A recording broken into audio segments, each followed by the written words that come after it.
আসসালামু আলাইকুম। এই দেখেন আজকে ব্রয়লার নিয়ে আইসে আমার জামাই বাজারে যায় ফোন করছিল। আমার জামাই কইতেছে যে কি নিয়ে যাম, আমি কইলাম অল্প ব্রয়লার নিয়ে আসেন। সেই কই আমি তো ব্রয়লার খাই না। কইলাম যে আপনি খান না খান, আমার নিগে অল্প ব্রয়লার নিয়ে আসেন। কয় তাহলে আমি কি খামো? আপনার নিগে বাহিরে কেবার সবজি নিয়ে আসেন, আপনাকে বানা দেবনি। আচ্ছা তাহলে ঠিক আছে, তোমার নিগে ব্রয়লার নিয়ে আসে। বললাম আচ্ছা নিয়ে আসেন, আধা কেজি এক প্যাক নিয়ে আসি। হে জামাই দেখি লেগ পিস নিয়েছে, লেগ পিস আমি কইছিলাম কাইটা করে নিয়ে আসেন, হে কাইটা নিয়ে আসেন। কেন কি করুম, অমনি চাকু টাকুতে কাটলাম, কাইটা ভালো করে কুসুম কুসুম গরম পানিতে কাইটা ধুয়ে রাখলাম। তার মানে ধুয়ে রেখে কড়াইটা দিলাম, কড়াইটা দিয়ে এখন জামাইয়ের বলে যাই জামাই বান কী খাবো, যশোর নাবাসটা একটা জামাই। তার যদি কাঁকরোল নিয়েছে, বললাম জামাই খেলাম তাহলে কাঁকরোল ভর্তা বানা দেয়। জামাইকে আচ্ছা কাঁকরোল ভর্তা বানা দাও তাহলে। তো সে কাঁকরোল দিলে ভালো করে চুলা ঠুলা ভালো করে কাইটা ভাতের মতো দিয়ে নিলাম। আমার জামাই আবার একটুতে খুশি, তো ভালো এলো। তো জামাইয়েরও সবজি হলো, আমারও হলো। জামাইয়ের ভর্তা খাবো, আমি মাংস খাবো। তো ভালো করে দেন ধুয়ে দিলাম। আর পেঁয়াজ আদা মরিচ কাইটা নিছি।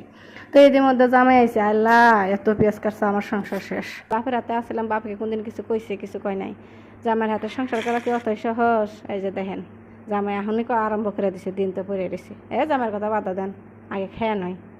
এই যেন কড়াই গরম হয়েছে, আন ভালো করে তেল ঠাল দিয়ে নিলাম। তেল ঠাল দিয়ে নিয়ে আনেন পেঁয়াজ দিয়ে নেবো। এখানে পেঁয়াজ দিয়ে নিলাম, সব পেঁয়াজগুলো পেঁয়াজ দিয়ে নেবো।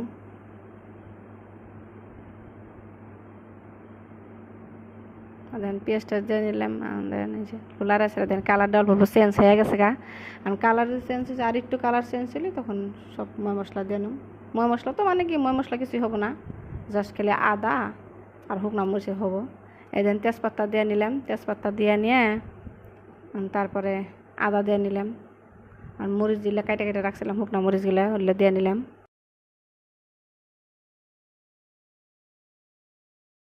নুন দিয়ে নিলাম। নুন দিয়ে ভালো করে লাইড়ে ছেড়ে ব্রয়লার মাংসগুলো কুসুম কুসুম গরম পানি দিয়ে ধুয়ে রাখছিলাম, ওটা ডাইলা দিলাম। আর তারপর ভালো করে লাইড়ে ছেড়ে দিব। এটার মধ্যে কোনো ময় মশলা কোনো অ্যাড হবো না কিছু। এটা জাস্ট খেলে নুন মরিচ পেঁয়াজ আর তেজপাতা আর আদা এতে হবো। তারপর দেখেন কালার চেঞ্জ হয়েছে, হয়ে মধ্যে এসে গেছে। আমি ভিডিওটা কাটা দিয়েছিলাম। দেখেন আমার দো পেঁয়াজি রেডি, চিকেন দো পেঁয়াজি। তো তারপরে দেখেন বাটির মধ্যে বেড়ে নিলাম। এখানে অল্প ডং ডাং না করলে কি হয়, আপনার করে দেখান না, গরিব মানুষ বাসন নাই, তথাপি এখন কি করুম, ডং ডাং করে দেখাই। Thank you for watching me, bye by.